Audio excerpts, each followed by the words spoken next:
Yo-yo. Yo-yo ma. Yo-yo ma, yo-yo. Around the world, woo! I don't know many yo-yo tricks.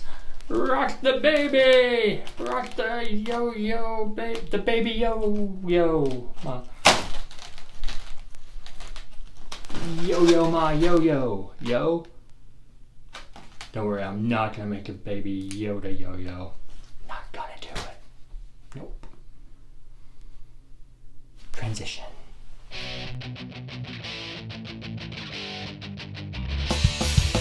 Rise above, three twist balloon dogs, no bad clowns in cheap wigs here. Raise the bar, improve our art form. It's the Balloon Blast Video Show. It's the Balloon Blast Video Show. It's the Balloon Blast Video Show. With Scott Shrink and Sam from me.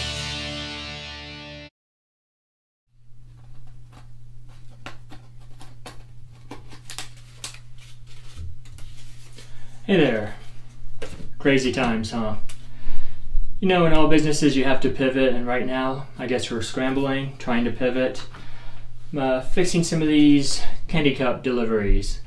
Right now the candy isn't as hot of a commodity. I'm sure you guys have done candy cups before. I believe it was Beating, Hungu Park. Did the first candy cups I was aware of. You take one of these smoothie milkshake cups, the lid that has a hole in the top, put that on there. Use a 5-inch round balloon, put your balloon sculpture on top. Lots of fun, very popular. I actually plan to do a segment at some point with other items in candy cups. I found these bath bombs at maybe Target, Bed Bath & Beyond or something. And inside there's a loofah and a bunch of these small little bath bombs. I thought, oh, it doesn't have to be candy, it can be something else and you're not handling consumables. Got these miniature bath bombs, larger packs, smaller bath bombs fit in there well. Put all sorts of different stuff on top. But right now, retooling, trying to meet customer need.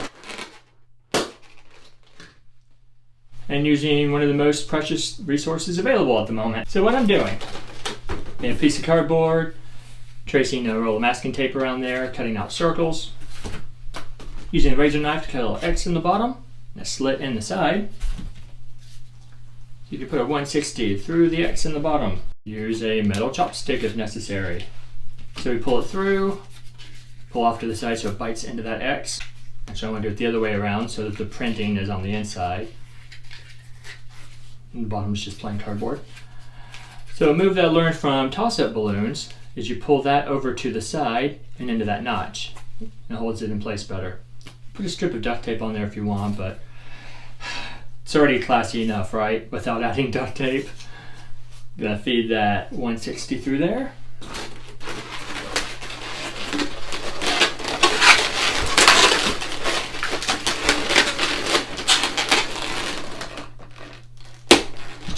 That little tube in the middle is perfect for it. Alright, guess we're gonna get a few more of these deliveries going, and while I'm going through and retooling and trying to keep the business alive, we have a few different clips from different friends of the show today. So we have a clip from Matt Falloon I've been holding on to for months now. Very excited to get to that. A few things from Dan Falloon, and also Dan Staples. So I guess we have Matt Falloon, Dan Staples, and Dan Falloon, the secret love child of the two. So you guys enjoy, and hey, while we all have downtime, catch up on some of the old episodes you may have missed. Catch you guys back here.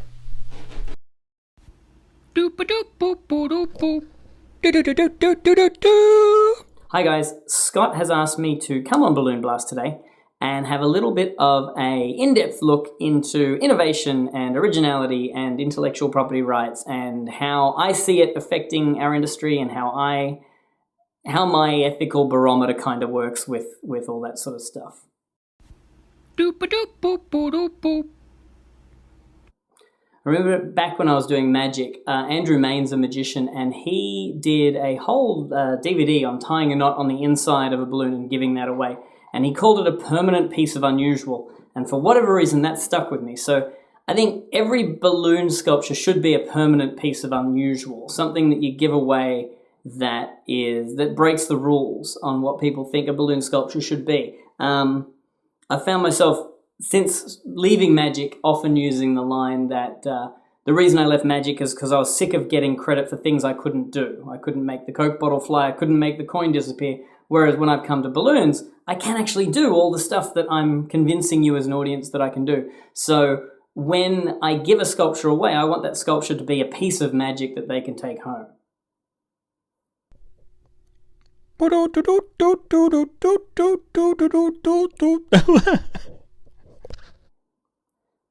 I think in any industry, you've got your innovators and you've got your recreators, and that's fine. I mean, there's a market for both, and I often recreate when I'm out working. I mean, I haven't come up with my own Pegasus design because I love Dave Brenyon's Pegasus design, so I don't see a need to innovate in there. But I think what feeds me creatively is finding those little niches. In 2012, I was lucky enough to go to a convention with my favorite author. It was a convention set up around the Discworld series, which is a fantastic series of books written by Terry Pratchett.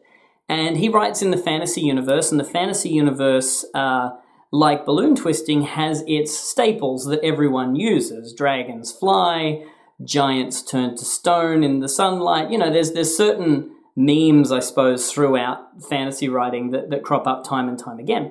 And he pictured it as a great big cauldron of ideas, and everyone takes stuff out of the pot to use in their own recipes. And if you get good enough, you can put stuff back into the pot to provide for all the other creators out there who are feeding from the same pot. I hope this analogy is making sense. So I think innovation is good because without people putting back into the pot, we just end up running around in circles with the same 6 twists that we've always done. You know, can you imagine what balloon art would look like if we were still limited to the 260 and we're still limited to a pinch twist and a loop twist and a lock twist? We'd really be stuck. We wouldn't be where we are now. So innovation's so important to drive the craft forward and improve everyone's artwork. Personally, I also like innovating because it means that people can't just see a picture on Facebook and reverse engineer my work. That gives me a lot of joy personally. But yeah, I think just to feed the collective beast that is balloon art, innovation is necessary.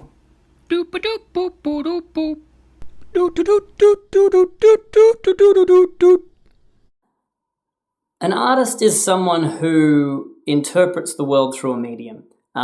So, you know, it could be anything. I'm watching a Disney movie, I see Olaf come on screen, I'm like, how am I going to make Olaf out of balloons? And some people say, how am I going to carve that out of marble? Or how am I going to make that out of my own feces? I don't know, there's a lot of weird artists out there. An artist interprets the world through their chosen medium, whereas a craftsman is an expert with that medium, but doesn't use it to interpret the world. They use it to recreate designs and recipes that have been interpreted by the artists. I think that's the fundamental difference. Both are important. Artists and craftsmen are important. I would not want to live in a world where everyone was an artist, because no two things would ever be the same and we'd all go crazy.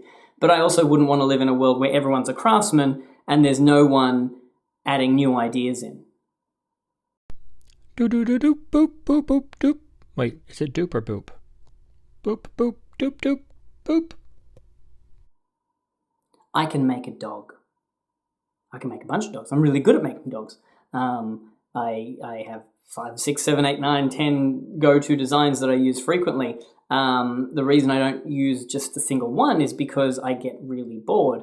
That's not to say the audience wouldn't be happy just with that one, but I'm doing this for me as well. I mean, we've got to have satisfaction in our work, and without having a bunch of various designs that we can switch between, then we're not going to have satisfaction in our work. So, yeah, constantly improving, changing, modifying old designs is important. I think that, and also we don't, our brains aren't the internet. You know, I've only got fixed designs in my head. A kid might ask me for something, or I might want to create something, and somebody might have created that thing and it's perfect for me in that moment, but just through circumstance I've never seen that thing. I need to be able to innovate in my head and come up with a version that I'm happy with.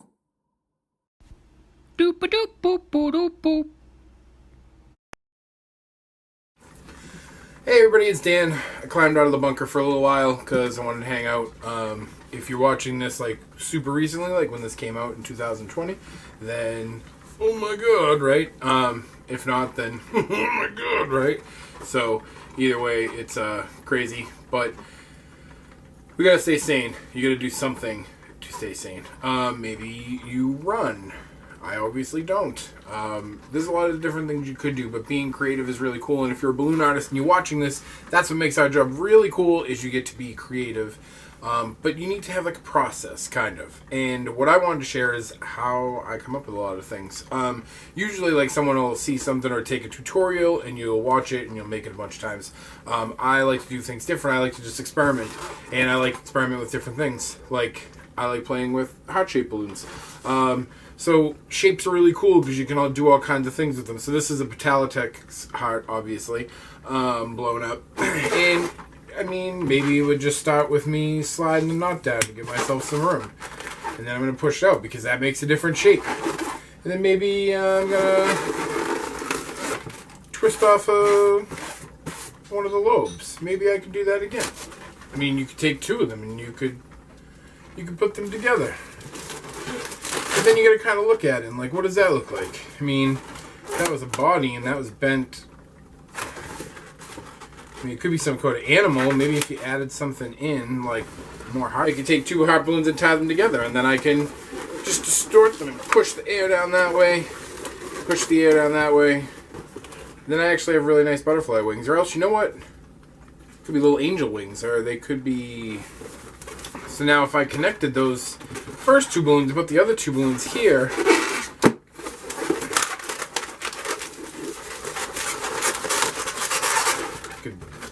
Bend that, and it almost looks like it could be an elephant, but I mean, it would need a little bit more. It would definitely need, I mean, you could twist this off and that could be the body and that could be the tail, but then you're going to need legs. I wonder if you can make legs with another heart balloon just underinflated a little bit, and maybe if I smush it and squish it out, split it.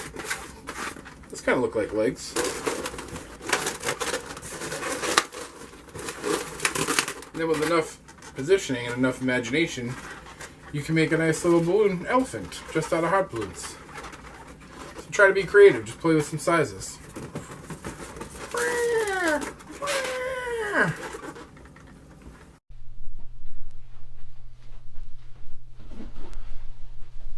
Okay, guys. It looks like things have gotten a little bit more serious. So I'm going to pop into my Rifco quarantine bubble. Hope you guys are all safe out there. Maybe while we're all locked down, it would be a good time to catch up on past episodes of the Balloon Blast video show you might have missed. And we'll keep up with you guys online. Huge thanks to everyone who contributed to the show. Huge thanks to everyone who has watched the show, liked and subscribed. And hey, just a quick test. Why don't if you're watching the show right now, leave a comment, just any comment, just so we can interact and see who our viewers are.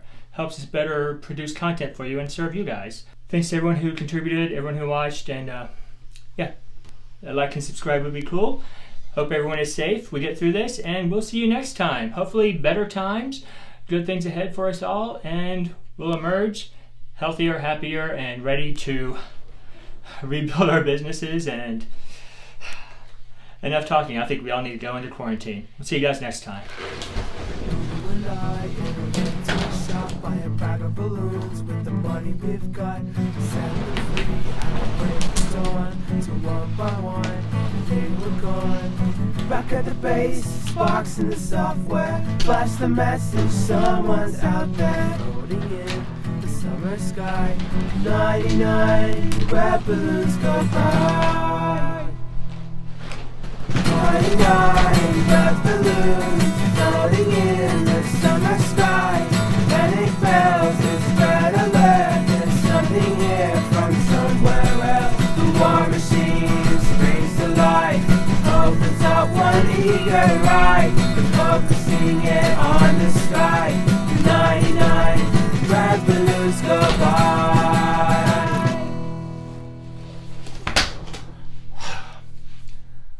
I forgot to grab the ramen noodles before I came in.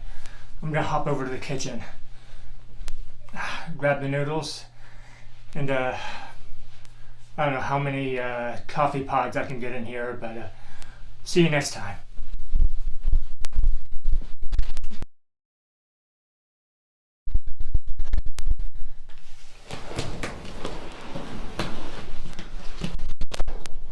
Turn off the camera.